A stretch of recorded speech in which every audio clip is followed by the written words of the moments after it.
Angela, welcome to the Mindful Podcast.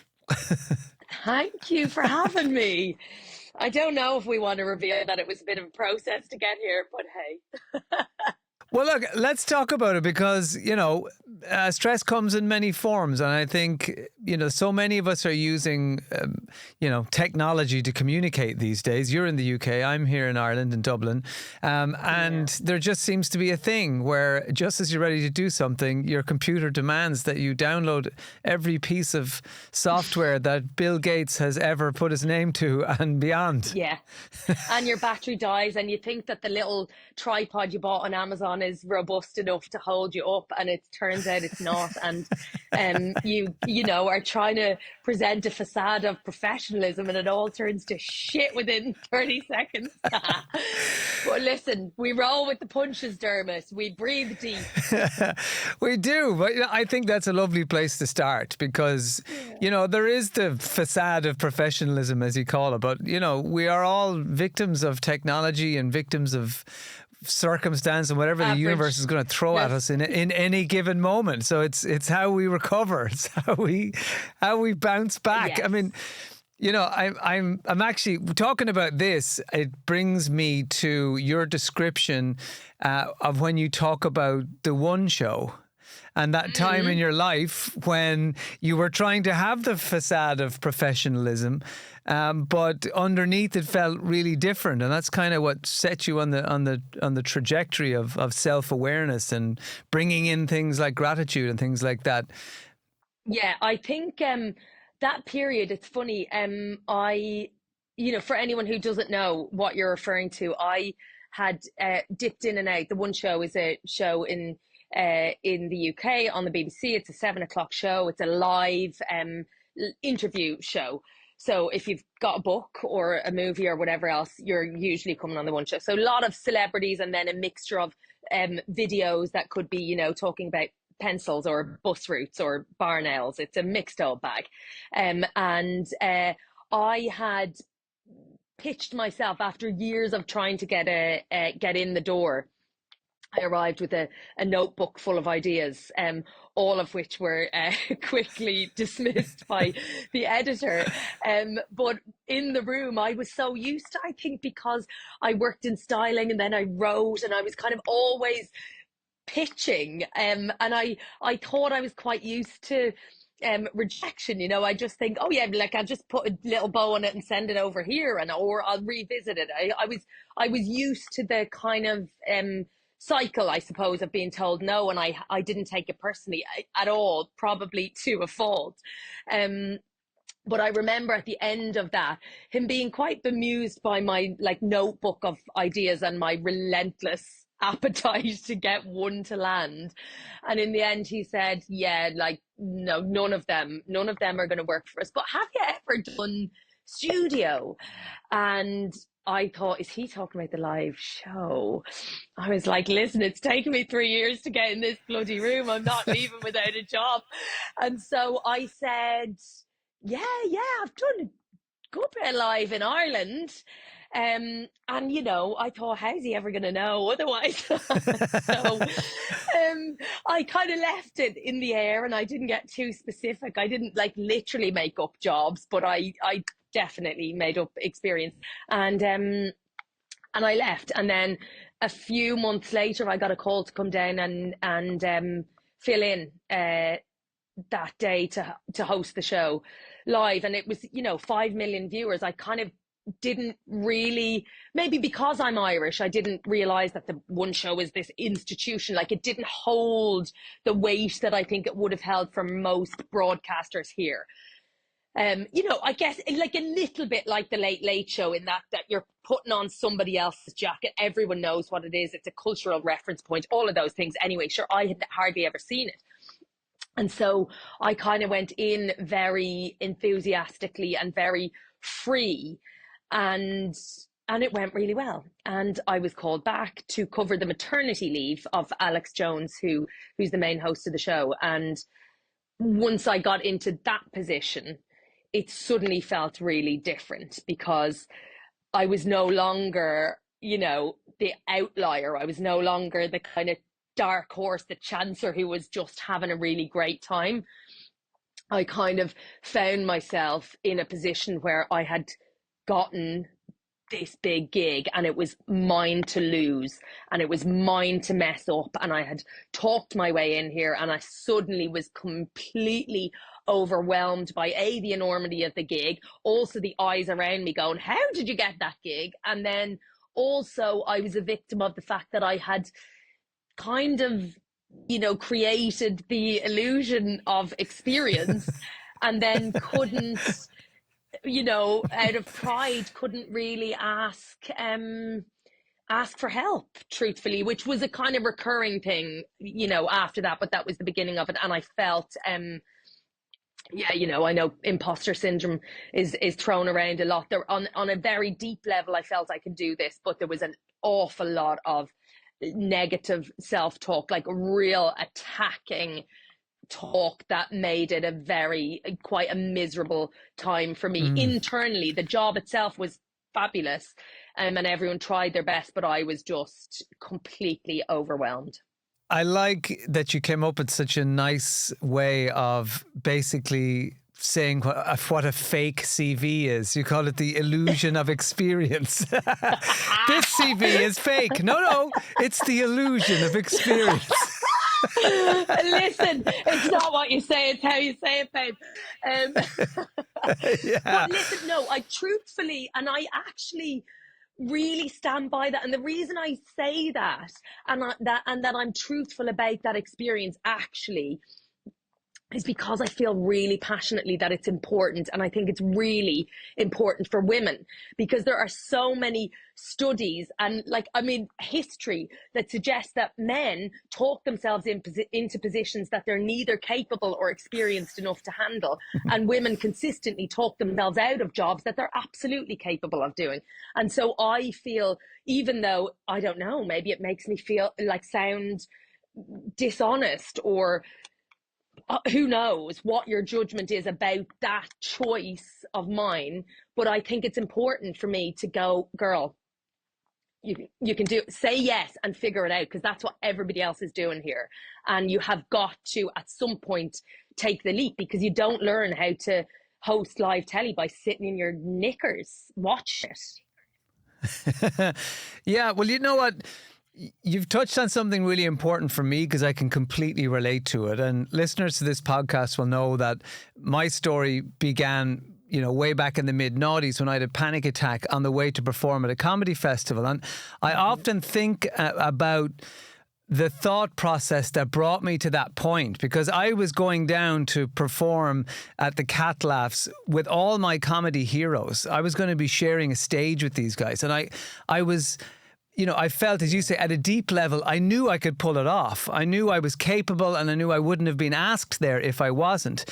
However, there was the other dialogue, this sort of noisy interference that was telling me, you're going to get found out, you're not a real comedian, you're a radio guy who's chancing his arm, your material's not good enough. Maybe that was correct. Yeah. But that voice. So for me, I always liken it to the driving analogy of a lot of the times in our life when we're about to step into something that's challenging, that we're ambitious about, that we feel that we're ready for.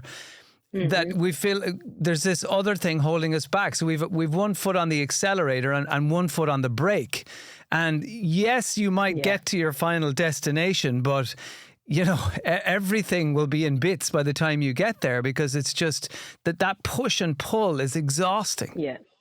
It's exhausting and it's confusing. And I think it's confusing for the people around you. And even your reference to, oh, maybe my material's not good enough. The truth is, when you're starting out, it probably isn't, but actually, for me, certainly it was the fact that there was such an expectation that it would be good enough, that it should be good enough from the get-go. Whereas actually, I think if you can allow yourself the grace and the space and the compassion to learn as you go, then that push and pull is maybe not there, or certainly the voice is not as loud. And I didn't manage to do that, and it was genuinely a really frightening place, because I thought, oh my God, this is literally the dream gig, and I'm so unhappy. I will, and the biggest thought was, will I ever be happy? I think maybe I'll never be happy, because the things that I've strived for, that I've convinced myself would give me, that sense of satisfaction or achievement, or allow me to go, okay, I can breathe now. I've done it, whatever that is. I didn't get any of the relief. In fact, I felt the opposite, and the fear immediately came in that, oh yeah, no, you're fucked actually, because you got the thing, and look at you.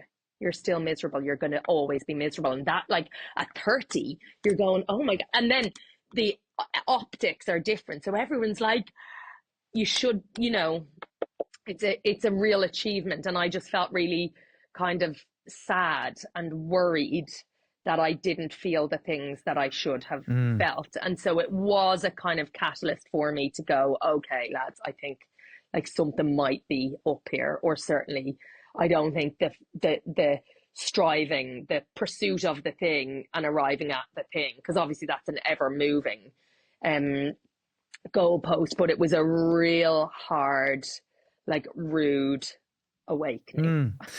One thing I found really interesting that you do talk about in Joyrider, your wonderful book, is you, because of that state you were in, because you were so desperate to put out that facade of super professionalism and I've got this and I know everything, that you were afraid to ask for help. You were afraid to just, and you talk about seeing another presenter who comes in, sits in the seat and goes, oh, I'm not sure about that. Can you guide me? And everyone's kind of around them, supporting them. And you're like, oh, shit, I could have done that. And I guess there are times in our life when we really just could and should be asking for help, but we don't do it because we just want to put out that, put our best face forward. Yeah, I think it's putting the best face forward. And also I think it's that we fear, if we alert people to the fact that we're not, like, done, ready, great, that they'll go, oh yeah, actually, that almost, if you put your hand up and go, PS, I need support here, that they'll go, sorry, we don't have time for that nonsense. We hired you because you're supposed to know what you're doing. But actually, like, I think that's the presumption that around you is kind of like this hostile environment. And usually it's just that internal voice that's going, you're shite and they're going to know about it. So you better make this look shiny. Yeah. So at what point did you discover gratitude? Where did this come in? Because obviously if you're trying to cultivate some self-awareness, if you're trying to change your perspective, you can lean into all kinds of different things. So why gratitude? What was it about gratitude that clicked for you? Well, I think I have memories of being in America, like on J1s, and literally I didn't realize at the time that it was anxiety. I never labeled it as such. And I suppose anxiety felt to me like a very dramatic word, 15, 20 years ago. But I remember always like having this insatiable appetite for self-help books and self-development books, and kind of trying to, fix myself, for want of a better term. So I knew there was a dis-ease, and I knew that I wanted to change something. And gratitude was something that kind of came up in, lots of different packages and different language, in different books that I read over the years. And it would change my state of being. It would change my outer world.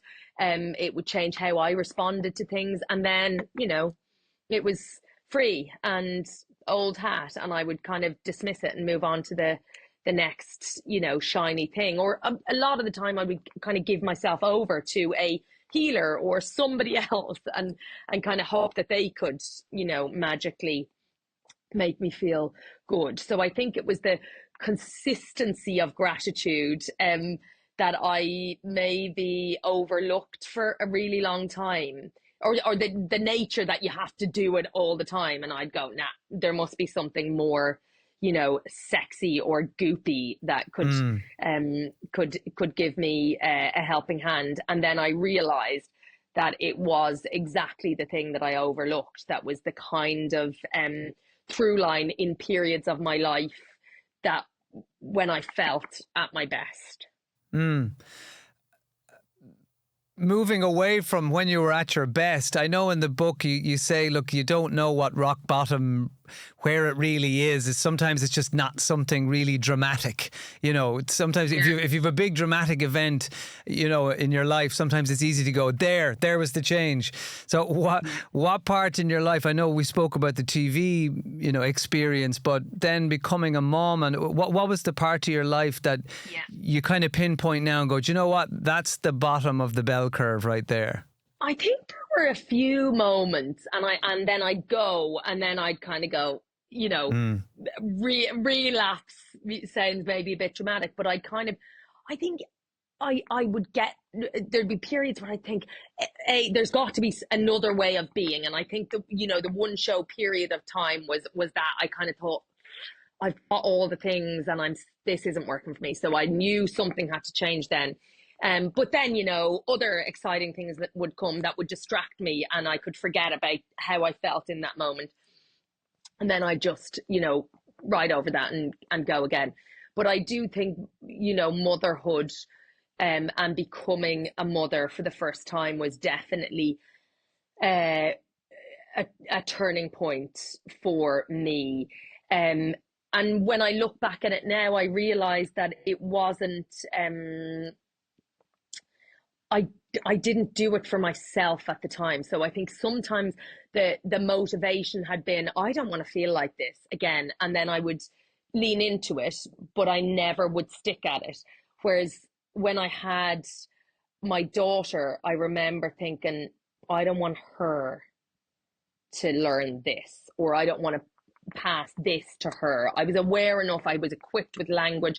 I knew I could talk around how I felt, but I just didn't feel very much at all.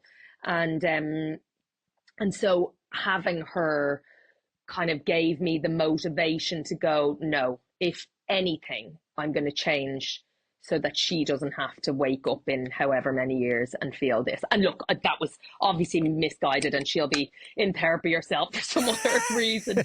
I'm sure. I get that now. But at the time, I thought that I could just take all of that away if I fixed myself.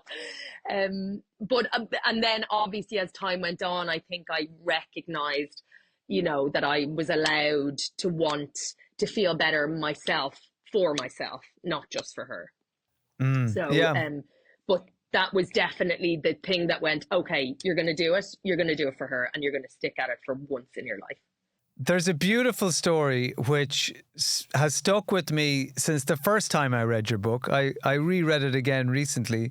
But the bit that stuck with me since the first time I read it was that beautiful moment when Ruby walks up to the mirror at home and looks at herself.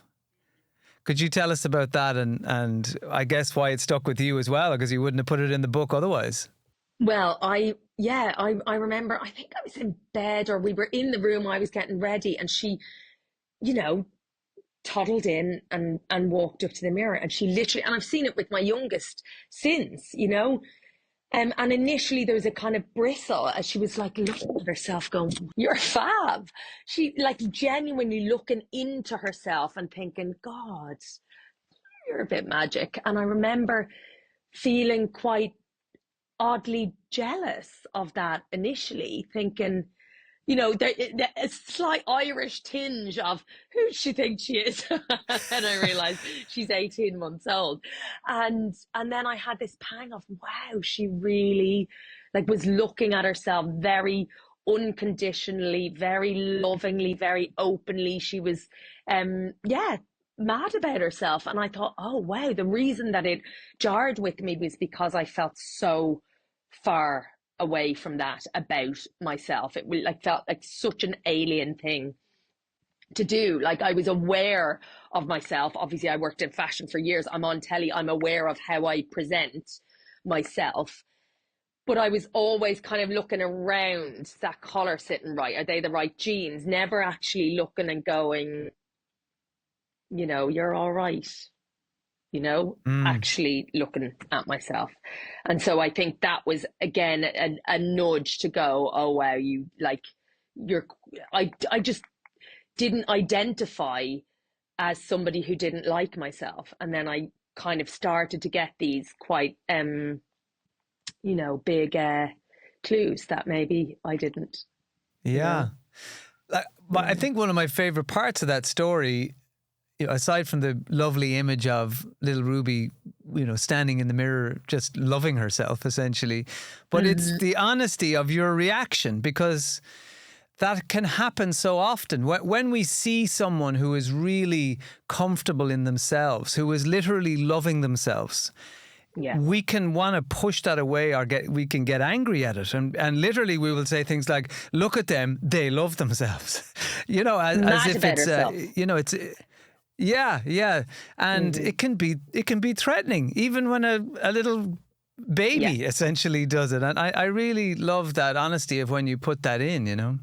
Yeah, yeah. And it's funny because I've seen it since, moments where I will see her, dancing, and Marnie's more like, she's very free spirit. And I kind of now think my job above anything else is to try and allow them space to continue to be, as free as they want to be, and as themselves as they want to be, whatever that is and whatever that means. And obviously, with ringing in my ear, you don't want to ruin them, but like, just kind of really trying to like see them in their little moments of, yeah, freedom and joy. And I think, with the book, and even with like therapy and stuff, what I recognized in myself, and what is still a struggle for me, is I think sometimes and I don't know whether if this is a cultural thing or what, but I think I'm more comfortable with sharing, hard stories. I'm able to, like, I feel quite okay with letting people in on those. But actually, what I find more difficult is to actually really allow myself to thrive and to flourish publicly, because I think that to me is a more threatening position to hold. And so what I try to do with my girls is to allow them to, yes, it's important to hold them when they cry and pick them up when they fall over, but equally I want to be able to really love and enjoy them when they're really happy and joyful and wild. And I think that's something that I've struggled with. I remember interviewing somebody, and we were talking around friendship, and it really struck me at the time, because I don't know how we got to it, but it was something about like what they felt was the key to a really good friend. And he said, you know lots of people will say it's someone you can call in the middle of the night when the shit hits the fan. And he said, to my mind, that's like, the kind of subtext, that's a given. If you're my friend, like, and I'm in trouble and I need you, like, that's kind of part of the contract, unspoken. He said, what I now more than ever look for in a friend, and value in friendships, is the people who can be happy for me when I'm actually good, not who can put an arm around me when I'm falling apart. He said, because those people come around and it's not always for the right reason. He said, if you have a friend who is elated for you in moments of joy when things are going well, those are the ones you want to hold on to, and that just really struck me, that sometimes we're more comfortable going, no, no, no, don't worry, I don't, everything's, don't be fooled, you know Mm. that actually when things are good, it's okay and it's safe to enjoy them. They won't always be good. Things won't always be great, but that actually in the moment you can, breathe and lean into the good stuff. Yeah, yeah, it reminds me of another guest on this series, David G, the US meditation expert, and he talks about who's in your front row. You know, these there it seems that's the same thing, really, are very similar. That Yeah, who are the people who are really cheering for you, you know, in your yeah, front row, want the absolute best for you, and that's seems to be pretty much what you're saying. totally. So Yeah. what does your gratitude practice look like then? As you can tell, I'm a bit of a faddist. um, but it looks like reminding, it's kind of when I wake in the morning is usually when I'll kick it off. Mm. And it's a going, babe, you're still alive. Like that's not a given at my age.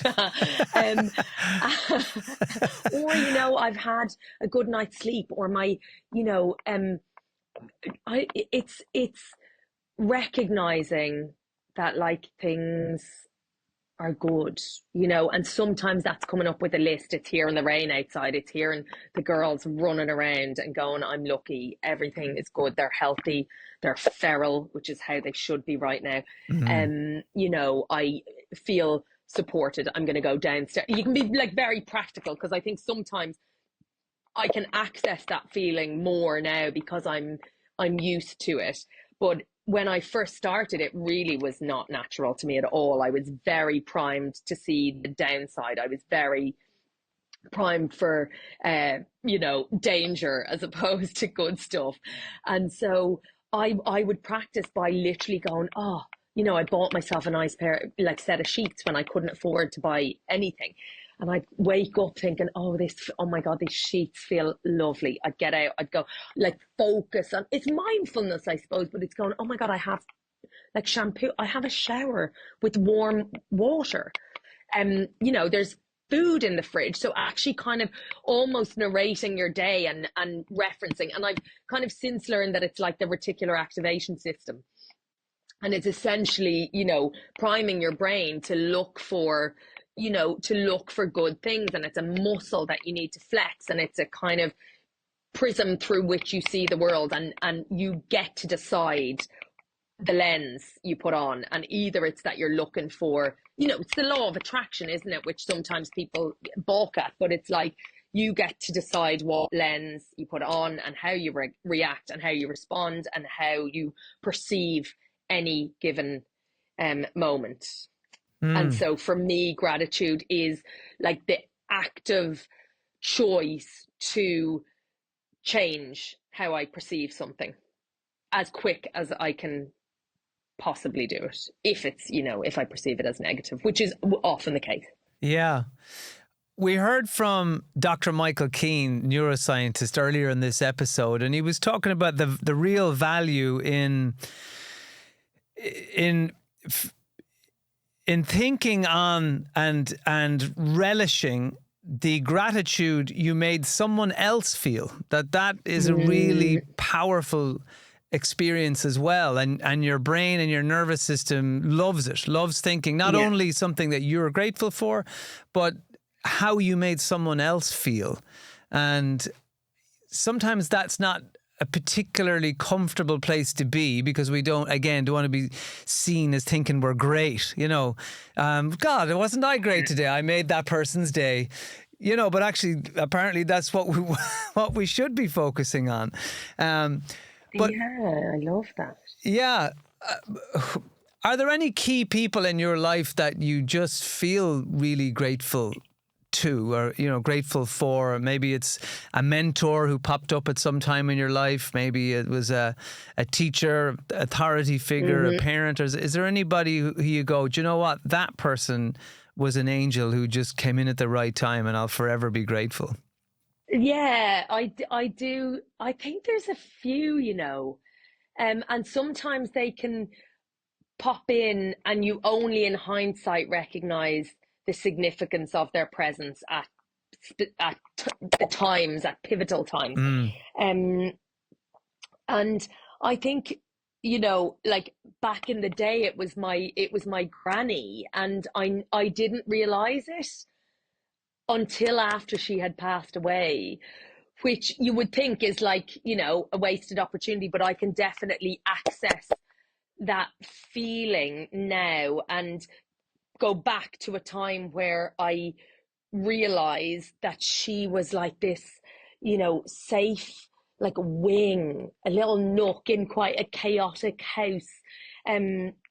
For me to just like snuggle into. And I think, I'm one of four girls. I was always quite lively. And my mom, I remember saying, Granny, like, so loved your kind of crack. And she said she was really looking forward to seeing you grow up, which was very painful to hear when you then don't get the opportunity to have a kind of more mature relationship. But I think, sometimes I will remember that her like seeing that spark had a really significant impact on me, on a deeper level, I think, and being able to revisit that. And then I think it's kind of, a lot of the time it's professional moments where my kind of like self-doubt, I suppose. And, people are often confused by why somebody who's very sensitive and in need of validation would end up on the telly. And you're like, really? Is that confusing to you? It's like comedians, you're like, honestly, break it down, lads. It's not that weird. We literally need applause from all angles because obviously our own applause is not loud enough. Or existent. So I think there were moments where I definitely felt like, I don't know if this is really going to happen for me. And I was relentless, and I'm quite, enthusiastic in a puppy kind of way. And so I think I was, I could take quite a few slapdowns, as I mentioned earlier on. But like there's one point where I was in a meeting and I could tell that I was just like, I had one meeting, I'd gone up to Belfast.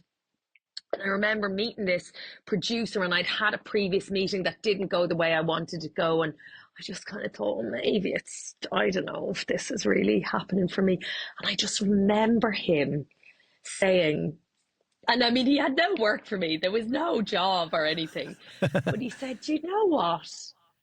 I just think you're going to be okay. He said, I think you're going to do it.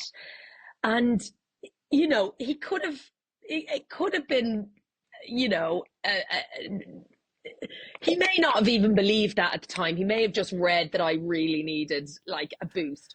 But I kind of took it and thought, okay, this person who knows things about things has seen something in me. And though, like, there was a few of those moments that became kind of building blocks that slowly started to build my belief that maybe, maybe I can do this, And then I think the other one was when I started doing documentaries. And I remember I was so used to like asking, what do you want me to do?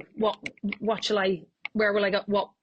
And he said, Vinnie Byrne was the director at the time. And I said, so what do you want me to do? And he said, just do your thing. I was like, sorry, what? And he said, what's my thing? What's my thing? And he said, I trust you. You know what? You follow your instincts. Your instincts are really good. And it was this moment of, okay, oh my God, be yourself. He said, be yourself. I was like, okay. And it feels like a really, we talk about authenticity now and be yourself and do your own thing, but it felt like quite a radical thing to be told at the time. Not be this, do that, present this way. It was like, do your thing. And that was kind of terrifying and freeing, and made me go, okay, maybe I don't need to study that person and then emulate that. Maybe I can just like be myself. That feels lazy, but okay. So it was, those kind of little moments and those people in those moments that I feel really grateful for. And there's, way more of those. Yeah. I can relate to what you said about your granny and almost, wishing she was around so that you could talk on a similar level almost. You know, I think we all have those people in our lives who are around us, they're supporting us at times in our life when we're so into exploring what being ourselves means that we don't really connect on that conscious level. You know, I think about my dad, and I would just kill for a conversation with him and ask him, you know, about things like resilience and, you know, what tools did he use to get through stuff? And, you know, he had a drinking problem that he managed to get over. And I would love to talk to him about that. But younger me, you know, he died when I was 30, and younger me just wasn't in that level of consciousness to have those conversations, you know, and I can... I guess it is what it's meant to be, but I when you talked about your granny like that, I think we can all relate to those people who were in our lives at different times who, you know, we just weren't at the right level of consciousness to have those conversations. But at the same time, we're aware that they were supporting us every step of the way. Totally. And also, I mean, I kind of, and this may be a bit too far, and you can edge this out if this feels too weird, but like, I still think, like, you know, okay, you won't be sitting down having a face-to-face conversation, but I'm sure you have conversations, and you know the response probably that your dad would give, or you have a sense of what that advice might be, not on a practical level, but I think you can tune in on some level to those people that we don't have physical connection with, but you can go, yeah, like, I know he's there, and I'm pretty sure that came from him, or that would be the nod he'd give me that I needed in this moment, you know? Yeah, Which I is love maybe that. no consolation when all you want is a hug. But I think, you know, I mean, I have my granny that I talk about, and you know, I say to Ruby, there's a robin. I genuinely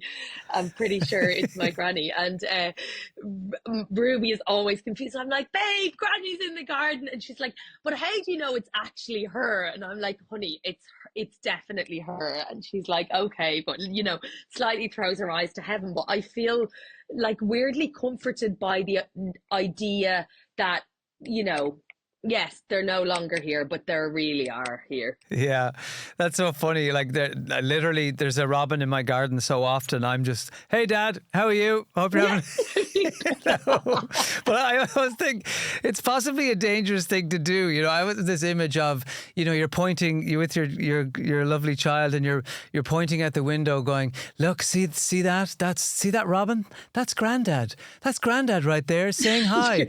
And then a big hawk comes in and goes, rah! And just scoops up Granddad. You're like, no! Not again!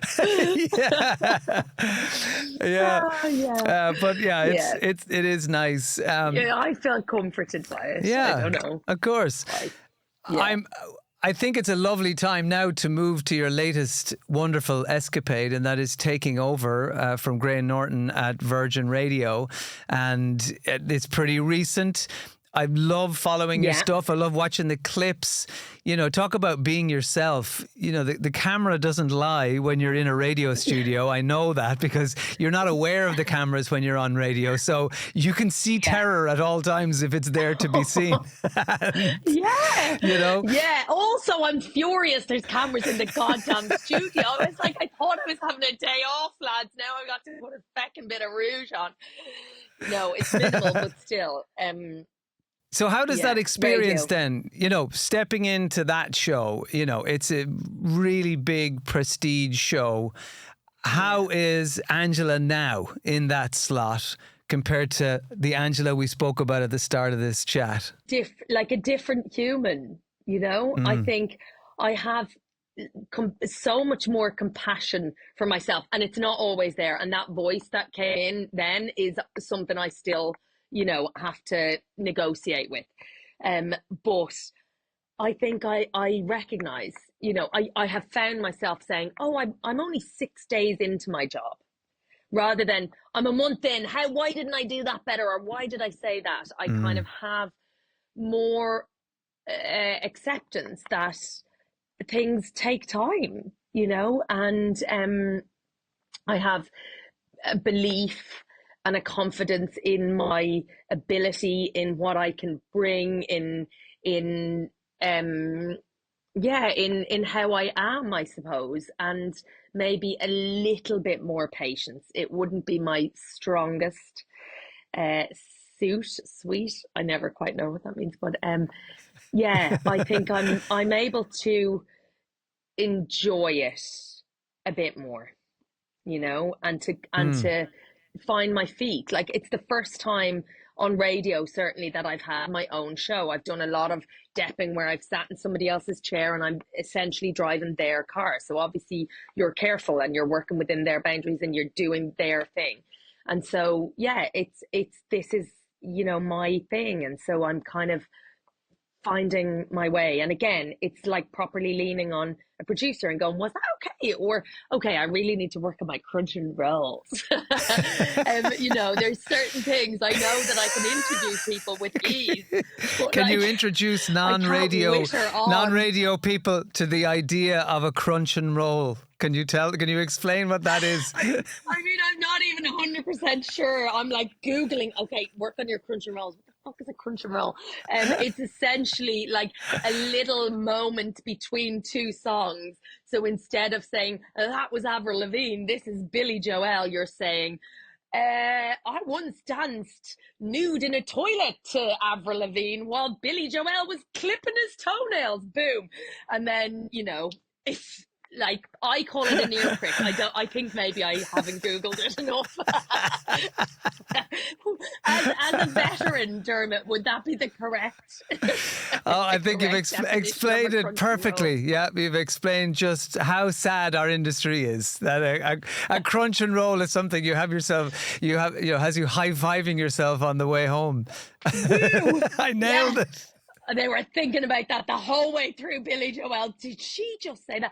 I did say the other week something about breastfeeding a dog, a puppy, and Roy said when I came home, he was like, "Did you, babe? It's too early now to be introducing the breastfeeding animals thing." And Peter didn't lose his shit. So, I like to keep people on their toes. Yeah, Oh, I but love it. no, it's fun. But it's funny, there's always the thing when you're in radio, there's the assumption that everybody is hanging on your every word, and that you've got to phrase everything perfectly, and your crunch and roll has to be amazing. You've got to be able to, to absolutely finesse that little, last syllable before the vocal kicks in one direction, and Oh yeah. everyone will be just like, And they'll all be like, "Oh, Dermot, yeah, that was delicious." yeah. And I mean, I would be if I was listening, but no one else gives a shit. No, and they are They're like, half "Just play listening. the songs. Shut up." Yeah, they're half listening at best. The toaster's going on, the washing machine's going. Yeah. Somebody can't find their shoes. The phone's ringing.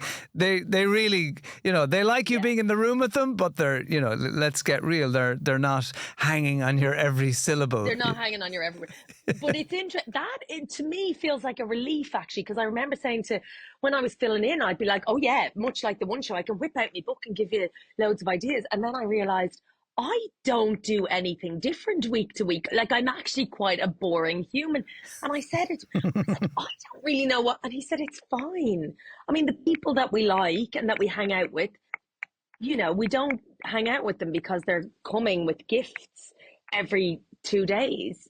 It's the familiarity. It's the fact that they know who you are, and there's repetition and there's familiarity. And so I have felt like a bit relieved by the fact that I don't have to reinvent the wheel every weekend. I'm sure these are probably the two questions you get asked the most. What's it like working weekends, and have you met Ryan Tubridy? What's it like working weekends? Do you know what? I haven't worked weekends for a good while. And, it's taken a bit of getting used to, as somebody who, like, has, I would say, flexible boundaries. It's about finding a day in the week where I'm off. So, it's still new. We're working on that. And look, and the timings are fine. I'm up anyway. with two small children. So that's not as much of a shock to the system as most people assume it to be. And Yeah. Ryan Tuberty, yes, I have. He came in one of the days I was sitting in for Graham, and he brought his brother and sister in. I was like, how are you lads? He was showing them around the studio. So yeah, it's a very lovely, friendly place to work. He is as yeah, he's loving life. It's Yeah. good. He's a good egg, Ryan. I have an awful lot of time for him. It sounds like you are loving life, and I know that gratitude Yeah. is a big part of that for you. I am very grateful to you for jumping on this. I know we fought technology. You're fighting We it. did. You're fighting a dose, as we call it. I know you're feeling a little bit under the weather, so I am really grateful, and gratitude is key, of course. You know, to you for taking the Yeah, time thanks. out. I know you're flat out, as they say. So I really thank you for that. Flat And out, bye. I love chatting to you. No. You too, and thank you always. It's always so lovely whenever I've been on your radio show or when our paths have crossed over the last few years. It's always been very lovely. So it is, yeah, it's a pleasure to do it. So thank you. Thanks, Angela. Talk to you soon.